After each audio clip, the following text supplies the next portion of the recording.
नमस्कार, आप सभी का स्वागत है ज्ञान सरोवर परिवार में। अपन ने पार्ट 1 कर लिया था स्कूल मैनेजमेंट ज्ञान सरोवर पब्लिकेशन की बुक से। अब अपन पार्ट 2 करेंगे। पहले आपने पार्ट 1 नहीं देखा तो पहले वो देखना। पूरी अपन ने क्लास ली है उसमें। अब इसके अपन जो पहला टॉपिक है इसके अपन 50 क्वेश्चन करेंगे। ठीक है, देखो एक सेकेंड। ठीक है, पहला क्वेश्चन है कि प्रबंधन के संबंध में कौन सा कथन सत्य है वो बताना है। तो सत्य पे ध्यान देना। अपन ने देखा था कि जो प्रबंधन होता है वो कला और विज्ञान दोनों होता है। ये कथन तो सही है, मतलब जहाँ पे ए होगा वो सही होगा, इसमें नहीं है ना। प्रबंधन एक उद्देश्यपूर्ण प्रक्रिया है। बिल्कुल, प्रबंधन का क्या होता है, एक उद्देश्य होता है, मतलब 2 नंबर है वो सही है। ये कट गया। प्रबंधन एक मुखी नहीं होता, बहुमुखी प्रक्रिया है ना, ये अपन देखा था। प्रबंधन एक विज्ञान है एवं प्रबंधन एक कला है। वही वापस आ गया, मतलब इसके चारों ऑप्शन ही सही है। और यहाँ से आरपीएससी ने क्वेश्चन भी पूछ रखा है, तो इसके जो क्वेश्चन है वो बहुत इंपॉर्टेंट है। और वीडियो को पूरा देखना, एक प्रकार के आपके ये सिलेक्शन सीरीज है। नेक्स्ट चलते हैं अपन। अपन ने देख लिया प्रबंधन को एक परिणामी उन्मुखी प्रक्रिया माना जाता है।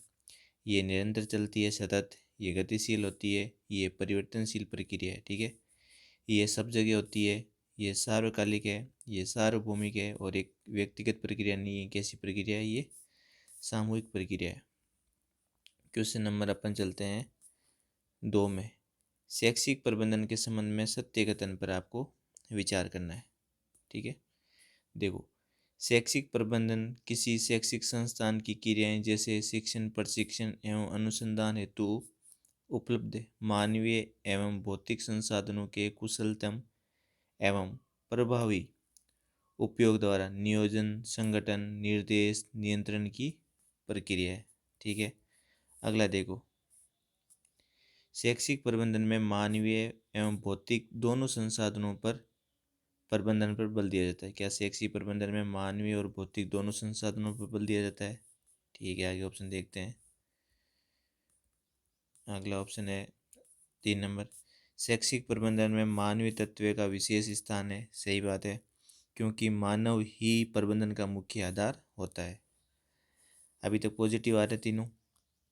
फोर्थ देखो, शैक्षिक प्रबंधन में मानवीय तत्व जितना अधिक कुशल होगा, क्योंकि प्रबंधन का मुख्य आधार मानवीय एवं योग्य होता है, उतना ही श्रेष्ठ उपयोग भौतिक संसाधनों का किया जाता है। मतलब सारे पॉजिटिव आप देख रहे हो, सभी क्या है ये पॉजिटिव है, तो ये सारे ही सही है।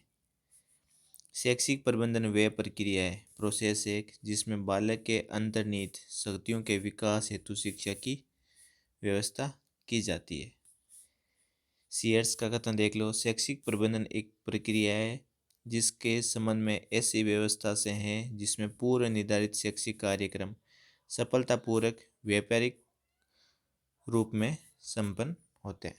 तो देखो इसमें किस लेवल के क्वेश्चन दिए गए हैं, और इन क्वेश्चन में से ही आपको आरपीसी के क्वेश्चन देखने को मिल जाएंगे।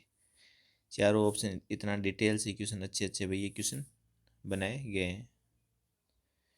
अगला क्वेश्चन है क्वेश्चन नंबर 3। शैक्षिक प्रबंधन सत्ता का औपचारिक ढांचा है। औपचारिक मतलब जो स्कूल में होता है, जिसके अंतर्गत निश्चित उद्देश्यों की प्राप्ति के लिए विभागीय कार्यों को क्रमबद्ध रूप से विभाजित करना। जो भी विभागीय कार्य है उसको क्रमबद्ध रूप से विभाजित करना, परिभाषित करना और समन्वित करना। देखो, ये आपको डायरेक्ट परिभाषा है, और ये याद रखना, ये आपकी सुलझे की परिभाषा है कि शैक्षिक प्रबंधन सत्ता का औपचारिक ढांचा है जिसके अंतर्गत निश्चित उद्देश्य प्राप्ति के लिए विभागीय जो कार्यों को क्रमबद्ध और विभाजित करना, परिभाषित करना, समन्वित करना, इसमें चीज़ें आती है। ठीक है, ये आपने बता दिया। बाकी ऑप्शन भी इसमें दे रखा है। औपचारिक ढांचा जहाँ पे भी आएगा वहाँ सुलझे आएगा। मुन्ने कहाँ आएगा, सामान्य उद्देश्यों की प्राप्ति के लिए प्रत्येक मानवीय संस्था को ही शैक्षिक प्रबंधन कहा जाता है। सामान्य उद्देश्य के लिए मानवीय संस्था में से मानवीय में से मुन्ने कर लेना। ठीक है, अगला है उर्विक। शैक्षिक प्रबंधन का तात्पर्य किसी भी कार्य अथवा योजना के लिए आवश्यक क्रियाओं का निर्धारण करना एवं उन्हें क्रमबद्ध रूप से व्यवस्थित करके विभिन्न व्यक्तियों को सौंपना। विभिन्न व्यक्तियों को सौंपना। शैक्षिक प्रबंधन का तात्पर्य किसी कार्य और योजना को क्रमबद्ध तरीके से विभिन्न व्यक्तियों को सौंपना। ये क्या है? उर्विक का कथन है, इसको भी आप ध्यान रखना। ठीक है, अगला क्वेश्चन देखो, क्वेश्चन नंबर 4 है कि प्रबंधन की प्रक्रिया में सर्वप्रथम किसकी आवश्यकता होती है? देखो, सबसे पहले अपन ने शुरू में देखा था कि सबसे पहले क्या होगी, कोई भी योजना बनेगी तो निर्णय लेना, नियोजन। ठीक है,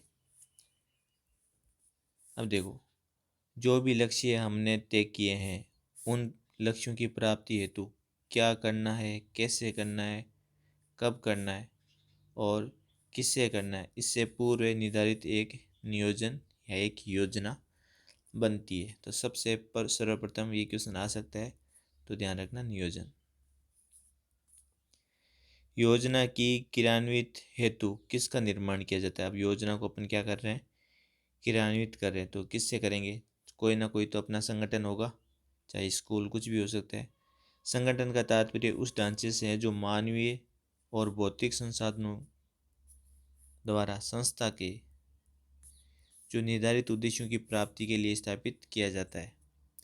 कार्य का विभाजन करना, कार्मिक का निर्धारण निश्चित करना, संसाधनों का आवंटन करना, कार्मिक को कार्य सौंपना आदि संगठन के अंग है। देखो, संगठन में क्या क्या चीज़ें, वापस क्वेश्चन रिपीट हो सकता है कि संगठन में क्या आ सकता है। देखो, कार्यों का विभाजन, कार्मिक अधिकारी निश्चित करना, संसाधनों का आवंटन करना, कार्मिक कार्यों को सौंपना। ठीक है, ये सब किस में आ जाएंगे, संगठन में। तो अच्छे लेवल के क्वेश्चन है, इसको ध्यान से रखना, पूरा देखना और वापस एग्जाम टाइम में इनको रिवीजन भी करना है। क्वेश्चन नंबर 6, व्यवहारिक मानवीय संबंधों के आधार पर कार्मिकों द्वारा कार्य संचालन करना किस प्रकार का संगठन है? जो व्यवहारिक मानवीय संबंध है उसके आधार पर जो कार्मिक के द्वारा कार्य का संचालन करना किस प्रकार का संगठन में आएगा? देखो, औपचारिक संगठन जो स्कूल में होता है, अनौपचारिक संगठन। ठीक है, मानवीय संबंधों के आधार पर कार्मिक द्वारा कार्यों का संचालन किस में आ जाएगा? अनौपचारिक में। देखो, दो चीज़ होती है संगठन में, एक तो औपचारिक और अनौपचारिक। औपचारिक संगठन जिसमें नियम और कानून के अनुसार कार्मिक द्वारा कार्य का संचालन होता है। ठीक है, किसके आधार पर औपचारिक में होगा? नियम और कानून के अनुसार कार्मिकों का कार्य संचालन होता है। और नॉर्मल उसमें जहाँ नियम और कानून नहीं लगे वो आपके अनौपचारिक। ये कैसा है? व्यवहारिक मानवीय। यहाँ से आप चीज़ों को अच्छे से समझ सकते हो। यही आता नियम और कानून के आधार पर कार्मिकों का संचालन, तो औपचारिक हो जाता। क्वेश्चन नंबर अपना है 7th। नेक्स्ट क्वेश्चन नंबर है 7th अपना, निर्देश। अपन किसी को निर्देश दे रहे हैं, मुख्य रूप से कौन से 3 प्रक्रिया इसमें होती है? अपन किसी को इसमें निर्देश दे रहे हैं तो आपको बताना उसमें क्या क्या आता है। देखो, निर्देश में आदेश या निर्देशन देना आ जाएगा, सही है। कार्य को सही तरीके से बतलाना, वह प्रशिक्षण देना। पहले निर्देश दे दिया, फिर कार्य को सही तरीके से अपन ने बता दिया या प्रशिक्षण दे दिया। ठीक है, कार्यों का परीक्षण करना, ये किस में नहीं आता? निर्देशन में नहीं आता। किस में आएगा? ये निरीक्षण में आएगा। परीक्षण करना। कार्यों का मूल्यांकन करना, तो ये इसमें आ जाएगा, 3 नहीं आएगा, तो इसका आंसर सी हो जाएगा। देखो, उच्च अधिकारियों द्वारा अपने अधीनस्थों के समय समय पर दिशा निर्देश द्वारा मार्गदर्शन प्रदान करना तथा सही तरीके से कार्य करवाना ही क्या है? निर्देशन है। और कार्यों का परीक्षण करना ये आपके निरीक्षण में आएगा। क्वेश्चन नंबर आपके सामने है 8, विभिन्न व्यक्तियों या उप विभागों की गतिविधियों में तालमेल स्थापित करते हुए निर्धारित लक्ष्य की प्राप्ति करना क्या कहलाता है? देखो, विभिन्न अलग अलग व्यक्तियों या उप विभागों की गतिविधियों में तालमेल स्थापित करते हुए निर्धारित लक्ष्यों की प्राप्ति करना क्या कहलाता है? जो आपके निर्धारित लक्ष्यों की प्राप्ति करना ही क्या कहलाता है? समन्वय कहलाता है। वापस आ सकता है, कोई भी उप विभाग हो उनकी गतिविधियों में तालमेल स्थापित करना या उनके लक्ष्य निर्धारित लक्ष्यों की प्राप्ति करना किस में आएगा? समन्वय में वो आएंगे। आगे देखो, इनमें से किस प्रबंधन के क्षेत्र में नाड़ी तंत्र या हाईवे कहलाता है? जैसे अपने अधिगम में देखा था अभिप्रेरणा का सुपर हाईवे जो स्किनर ने कहा था, उसी प्रकार नाड़ी तंत्र या हाईवे जो प्रबंधन में किसको बोलते हैं? वो आपके संप्रेषण को बोलते हैं। देखो, संचार प्रबंधन को क्रियात्मक करने का एक साधन है।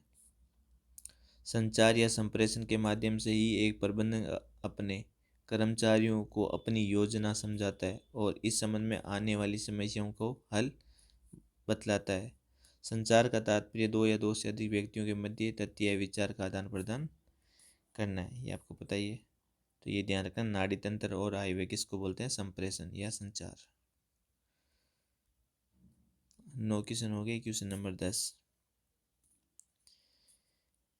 ऐसी कौन सी प्रक्रिया है जिसके माध्यम से ये पता लगाया जाता है कि निर्धारित योजनाओं के अनुसार कार्य हो रहा है या नहीं?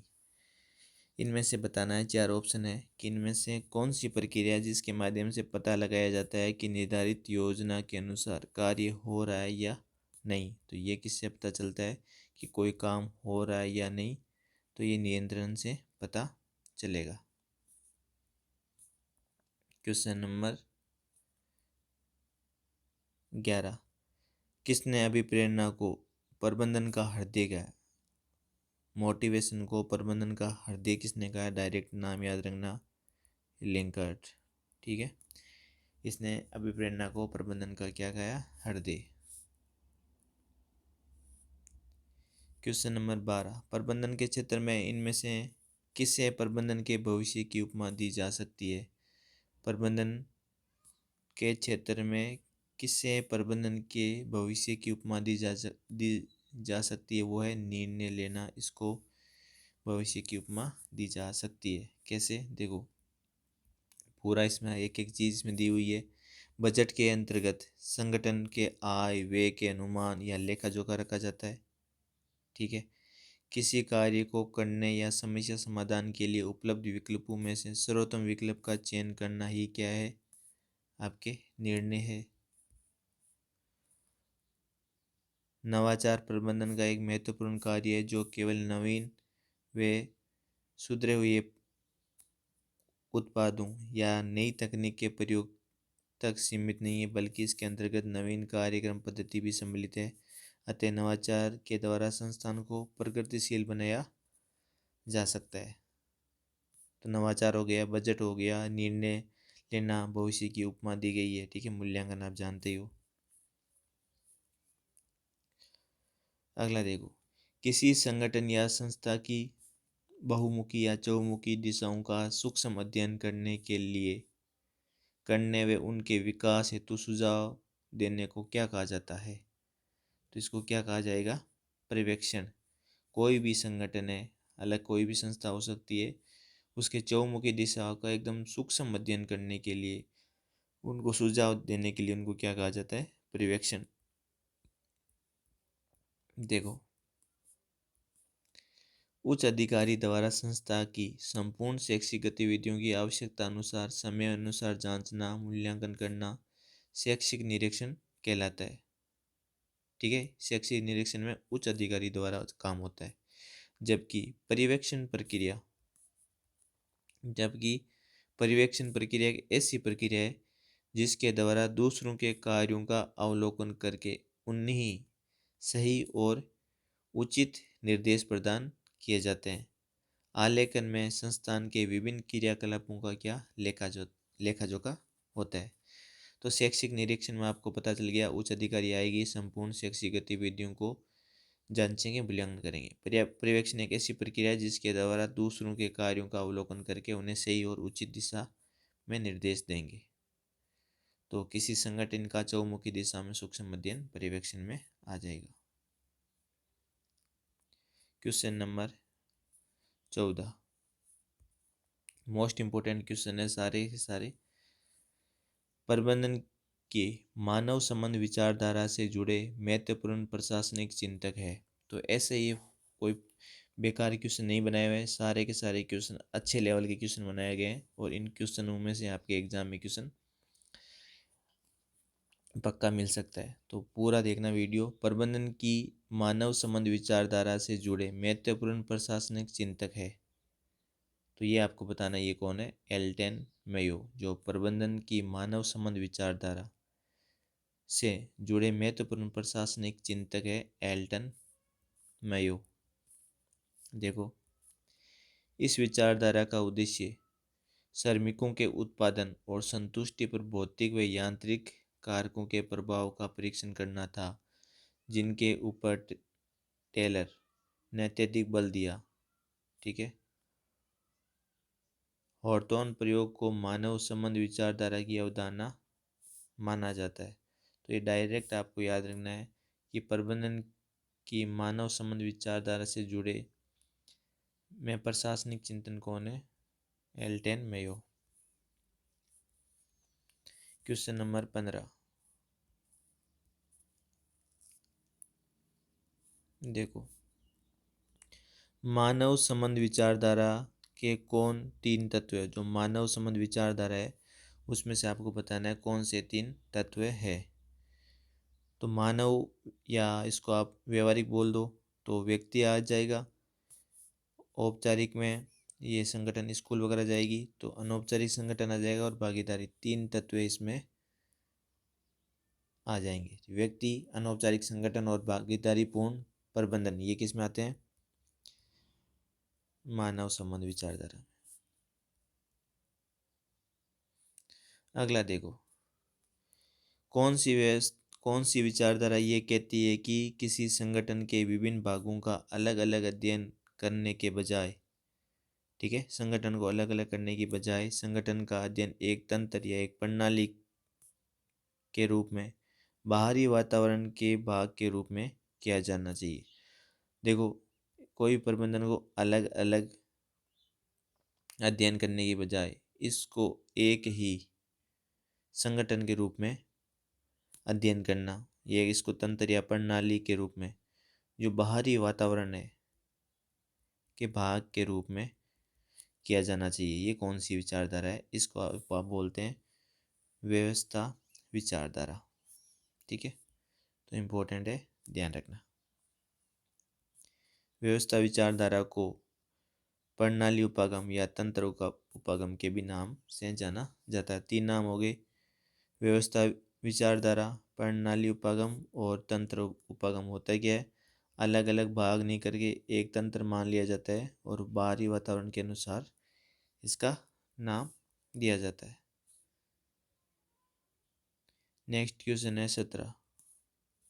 ठीक है, इम्पोर्टेंट 17 क्वेश्चन है कि क्लासिकल प्रबंधन विचारधारा से इनमें से कौन सी संबंधित नहीं है। जो क्लासिकल प्रबंधन की विचारधारा है इनमें से आपका कौन सा संबंध नहीं है, गुलिक, उर्विक और मुन्ने रील। तो ये तीनों है, कौन नहीं है, मैक्स वेबर क्लासिकल प्रबंधन की विचारधारा से संबंधित नहीं है। आपको डायरेक्ट याद रखना है, क्लासिकल प्रबंधन या शास्त्रीय विचारधारा सांगठनिक व्यवस्था, तर्क संगत संरचना, विशिष्टीकरण पर जोर देती है। इस विचारधारा के विकास में हेनरी फेयोल, ठीक है, गुलिक या उर्विक, मुन्ने व रील का मुख्य योगदान रहा है। तो ये सारे ध्यान रखना, हेनरी फेयोल, गुलिक, उर्विक और मुन्ने व रील, ये इसमें आते हैं।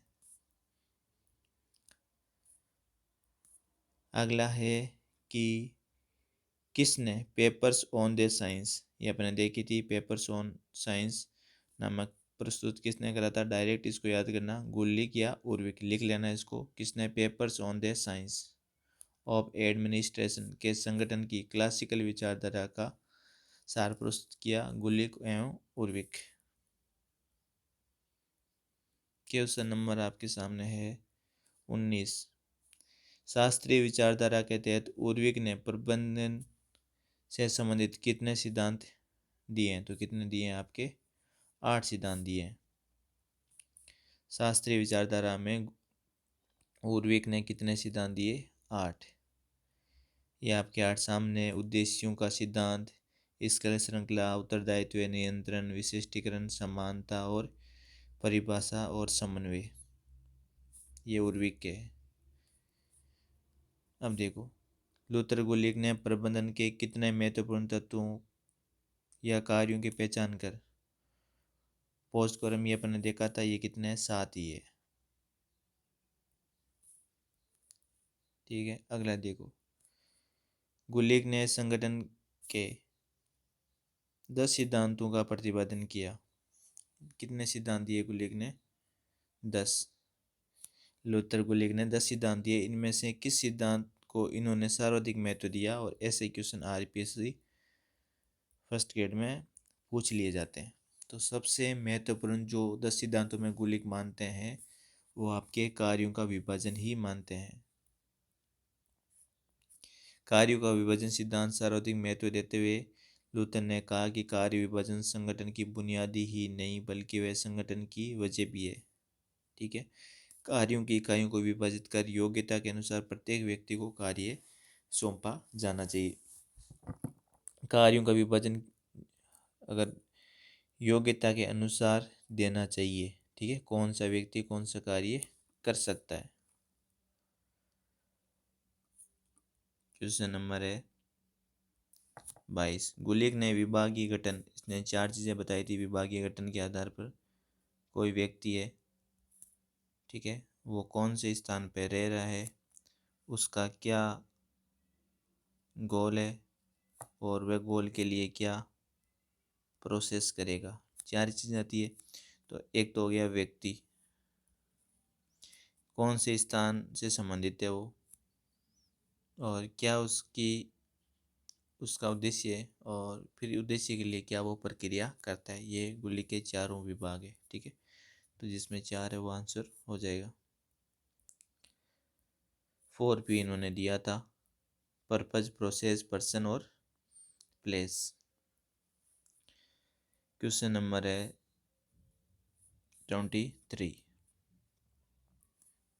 ये देखो, क्वेश्चन नंबर 3 क्या कहता है कि संगठन के संबंध में संगठन से संबंधित आदेश की एकता, गुलिक के सिद्धांत क्या बताया है।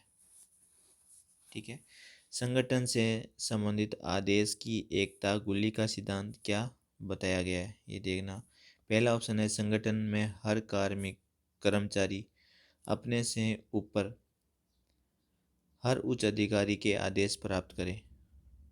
ठीक है भाई, संगठन में कर्मचारी अपने से केवल एक उच्च अधिकारी से आदेश प्राप्त करे और उसी के प्रति वो उत्तरदायित्व रहे। अगला देखना, संगठन में कर्मचारी अपने से केवल एक उच्च अधिकारी से आदेश प्राप्त करे की बजाय सभी उच्च अधिकारियों के आदेश प्राप्त करें और सबके लिए उत्तरदायित्व रहे, या कोई नहीं। तो इसमें क्या होता है, संगठन से संबंधित आदेश की एकता, गुलिक का सिद्धांत क्या बताता है कि संगठन में कर्मचारी अपने से केवल एक उच्च अधिकारी के आदेश की प्राप्ति कर उसी के प्रति उत्तरदायित्व रहे। ये मैंने अपने जब पढ़ा था ना तब भी बताया था कि अगर एक कर्मचारी है, ठीक है, इसके मान लो कि 5 ऊपर बैठे हैं, अगर ये इसकी भी बात मानेगा, इसकी भी बात मानेगा, इसकी भी मानेगा, इसकी भी मानेगा, तो ये काम कर ही नहीं पाएगा। एक व्यक्ति का काम करके उसी का ही काम पूरा करना, तो वो उस संगठन में आएगा। ठीक है, तो बेस्ट आंसर आएगा इसका बी। एक ही उच्च अधिकारी का आदेश प्राप्त करे, हर अधिकारी अलग अलग काम देगा अलग अलग व्यक्तियों को। ठीक है, ये तो हो ही गया। गुलिक ने संगठन के सिद्धांत के अनुसार सत्ता का एक स्थान पर केंद्रित न होकर संगठन के विभिन्न स्तरों की बात की है। अगला क्वेश्चन है कि गुलिक के संगठन का सिद्धांत पर्याय योजना के सिद्धांत से तात्पर्य है, जो कुली के संगठन का सिद्धांत है, पर्याय योजना सिद्धांत से क्या तात्पर्य है वो आपको बताना है। पहला ऑप्शन है अन्य व्यक्तियों को अपने कार्यों का कुछ भाग आवश्यक अधिकारों सहित सौंपना। अन्य व्यक्तियों को अपने कार्य का कुछ भाग आवश्यक अधिकारियों को सहित सौंपना। तो आपको बताना है गुल्ली के संगठन का सिद्धांत पर्याय योजना सिद्धांत से इसमें से कौन सा तात्पर्य होगा। फिर अगला देखते हैं, बी ऑप्शन क्या है, अन्य व्यक्तियों को अपने कार्यों का कुछ भाग अधिकारियों के बिना सौंपना, या अन्य व्यक्तियों का अपने कार्यों का कुछ भी भाग सौंपे बिना निरीक्षण और नियंत्रण का अधिकार अपने पास ही रखना। इसका तो कोई मतलब ही नहीं है। देखो, पर्याय योजना का मतलब क्या होता है, जो अन्य व्यक्तियों को, ठीक है, जो भी अलग अलग व्यक्ति है, अपने कार्य का कुछ भाग आवश्यक अधिकारी सहितों को सौंपना। ठीक है, ये चीज़ आप ध्यान रखना। देखो, पर्याय योजना से तात्पर्य है अन्य व्यक्तियों को अपने कार्यों का कुछ भाग आवश्यक अधिकारियों सहित सौंपना। इसमें निरीक्षण नियंत्रण का अधिकारी अपने पास ही रखता है। निरीक्षण और नियंत्रण का अधिकार अधिकारी अपने पास ही रखता है। इंपॉर्टेंट क्वेश्चन है। अगला देखो, शास्त्रीय विचारधारा से संबंधित इनमें से किन्हें अमेरिका में क्लासिकल विचारधारा को प्रतिपादित करने के लिए याद किया जाता है। क्लासिकल विचारधारा मोन्ने और रेले को 1931 में ऑनवर्ड इंडस्ट्री के प्रकाशन के माध्यम से शास्त्रीय विचारधारा को इन्होंने स्थापित करा था। तो मोन्ने और रेले ध्यान रखना। 4 सिद्धांत भी इनके, इतना इनको कोई नहीं पूछेगा। आगे देखो, क्वेश्चन नंबर 26, वैज्ञानिक प्रबंधन विचारधारा में टेलर ने अपना सबसे ज़्यादा ध्यान संगठन के किस स्तर पर करा है। तो टेलर ने, आपको बताना है, वैज्ञानिक प्रबंधन विचारधारा में अपना सबसे ज़्यादा ध्यान संगठन पे किस पे करा है। तो वो ध्यान रखना, वो संगठन के सबसे जो लास्ट स्तर है, न्यूनतम लागत में अधिकतम उत्पादन पर इन्होंने ध्यान करा है। तो न्यूनतम स्तर। टेलर द्वारा कम उत्पादों के महत्वपूर्ण कारकों के रूप में कामचोरों को पाया है और कहा कि इसी कारण उद्योगों में अपेक्षित परिणामों को प्राप्त करने किया जाना संभव नहीं हो पाया है। तो टेलर का ध्यान रखना न्यूनतम स्तर है। क्वेश्चन नंबर है 27, ऐसे पहले प्रशासनिक चिंतक कौन थे जिन्होंने ब्यूरोक्रेसी या नौकरशाही का समाजशास्त्र का अध्ययन किया था। वो थे मैक्स वेबर। नौकरशाही का समाजशास्त्र अध्ययन मैक्स वेबर ने करा था। ठीक है, और सत्ता या प्राधिकारी के आधार पर इन्होंने 3 प्रकार बताए, परंपरागत सत्ता, करिश्माई सत्ता और वैधानिक या कानूनी सत्ता। ठीक है, तीनों ध्यान रखना। ब्यूरोक्रेसी या नौकरशाही का समाजशास्त्रीय अध्ययन किसने करा था। मैक्स वेबर ने। हेनरी फेयोल ने प्रबंधन में कितने सिद्धांत दिए। तो हेनरी फेयोल अपने कल भी देखा था, 14 सिद्धांत इन्होंने दिए थे। पॉक आपको पता ही है। फेयोल के अनुसार कौन सा प्रबंधन का सिद्धांत नहीं है। SRPC क्वेश्चन संस्कृत डिपार्टमेंट में पूछ लिया था। देखो, पहल, सहयोग, निर्देशन ये अपने देखा था। स्थिति का कोई भी सिद्धांत नहीं होता। पहल होता है, सहयोग, निर्देशन ये सब था। अगला देखो, फेयोल के प्रबंधन में से कौन से सिद्धांत बताए गए हैं। फेयोल ने प्रबंधन के निम्न में से कौन से सिद्धांत बताए गए हैं। तो ध्यान रखना, स्क्लेन श्रृंखला का सिद्धांत, पारिश्रमिक का सिद्धांत, कार्यों का विभाजन का सिद्धांत और अधिकारी एवं उत्तरदायित्व का सिद्धांत, ये सारे के सारे ही फेयोल में आता है। स्क्लेन श्रृंखला, पारिश्रमिक, कार्य विभाजन, अधिकारी या उत्तरदायित्व, तो सारे ही सही है। फेयोल के अनुसार सभी औद्योगिक संस्थानों में कितने प्रकार की क्रियाओं को देखने को मिलती है, मतलब सभी औद्योगिक संस्थानों में कितने प्रकार की क्रियाएं देखने को मिलती है फेयोल के अनुसार बताना है आपको। तो 6। ठीक है, कितनी मिलती है? 6। कौन कौन सी? औद्योगिक स्थितियों में वित्तीय, लेखांकन, वाणिज्य क्रिया, प्रबंधीय, तकनीकी क्रिया और सुरक्षा। इससे होगा क्या, जो हर टॉपिक के पीछे 50 क्वेश्चन है उससे वो टॉपिक आपको अच्छी तरीके से कवर हो जाएगा। इसीलिए ज्ञान सरोवर की कोई भी किताब आती है उसके बाद कोई दूसरी बुक पढ़ने की आपको ज़रूरत नहीं है, वरना क्वेश्चन करने के लिए मार्केट में अलग से बुक लानी पड़ती है। ठीक है, इसमें सारी बुकों में उसके पीछे क्वेश्चन दे रखे हैं। देखो, फेवल के अनुसार POCCC से तात्पर्य क्या है? ठीक है, तो अपने कल देख लिया था, नियोजन, संगठन, ऑर्गेनाइजेशन, आदेश, समन्वय और नियंत्रण। ठीक है, तो ये आप आराम से इसको ध्यान रखना, नियोजन, संगठन, आदेश, समन्वय और नियंत्रण।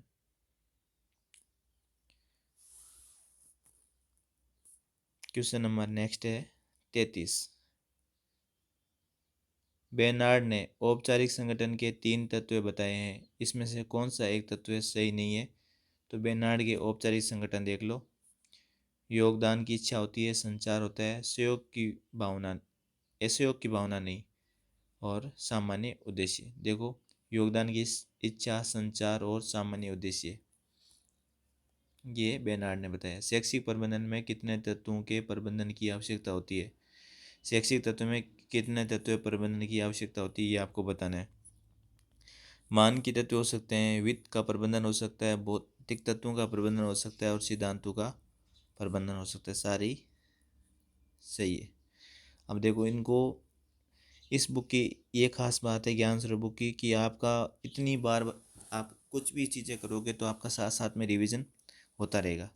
देखो, प्रबंधन के जन्मदाता, यहाँ से एग्जाम में क्वेश्चन आते हैं, क्या है? डेकर। भारत में प्रबंधन के जन्मदाता, तो अरविंदम चौधरी। नॉर्मल प्रबंधन के जन्मदाता डेकर, भारत में पूछे तो चौधरी। ठीक है, अरविंदम।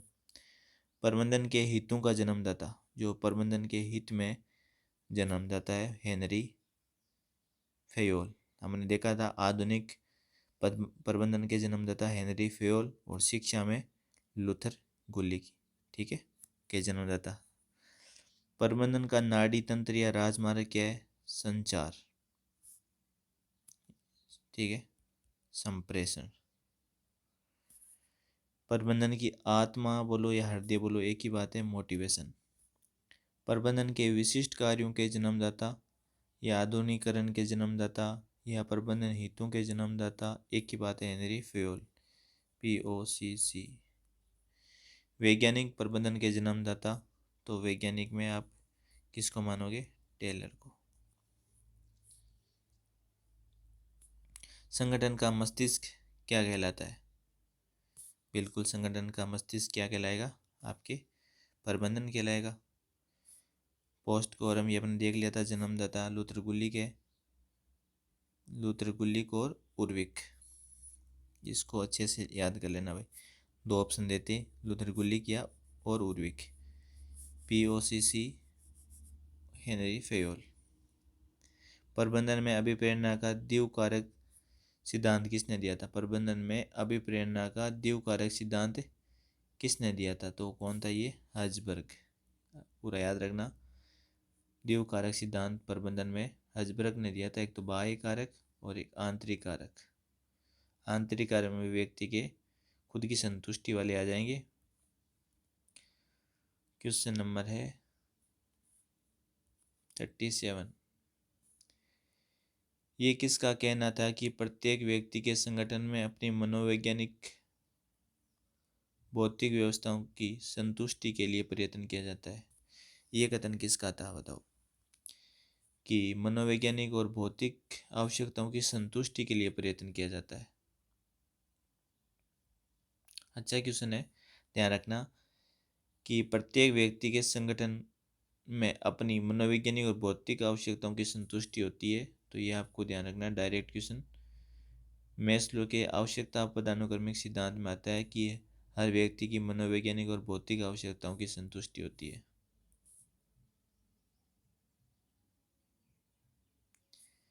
फिर है 38 नंबर क्वेश्चन। प्रबंधन की प्रकृति में असंगत कथन का आपको चयन करना है। प्रबंधन एक भौतिक विज्ञान है ना भाई, कला और विज्ञान दोनों है, भौतिक विज्ञान नहीं है। कला और विज्ञान दोनों है। प्रबंधन एक कला है, ठीक है। प्रबंधन एक सामाजिक उत्तरदायित्व है, सही है। प्रबंधन मानव संसाधन द्वारा क्रियान्वित एक सार्वभौमिक प्रक्रिया है, बिल्कुल। मानव संसाधन द्वारा क्रियान्वयन एक सार्वभौमिक प्रक्रिया है। विद्यालय प्रबंधन का प्रजातांत्रिक सिद्धांत क्या है? प्रजातांत्रिक सिद्धांत निर्णय की दृढ़ता, या प्रजातांत्रिक में तो ऑल स्टूडेंट आ जाएगी, सहभागी का उत्तरदायित्व आ जाएगा ना। प्रबंधन की प्रकृति एवं विशेषता में किसका साम्य नहीं है? क्या चीज़ इसमें नहीं आएगी? प्रबंधन विज्ञान और कला दोनों है। उद्देश्यपूर्ण प्रक्रिया है तो ये कट जाएगा ना, ये कह रहा नहीं है बहुआयामी है। शैक्षिक प्रबंधन में सत्ता का औपचारिक ढांचा है, वापिस आ गया, निश्चित उद्देश्यों की प्राप्ति के लिए लूथरकुल्ली का कथन, ठीक है। शैक्षिक प्रबंधन में तत्व में क्या शामिल है? शैक्षिक प्रबंधन में भौतिक तत्व आ जाएंगे, मानवीय तत्वों का प्रबंधन आ जाएगा, और वित्त का प्रबंधन और सिद्धांतों का प्रबंधन। मोस्ट इंपॉर्टेंट क्वेश्चन है ये। शैक्षिक प्रबंधन में क्या आएंगे? भौतिक तत्व है, मानवीय तत्व है, वित्त का प्रबंधन, सिद्धांतों का प्रबंधन, या सभी। शैक्षणिक प्रबंधन के कार्यों में क्या शामिल है, ये आपको बताना है कि शैक्षणिक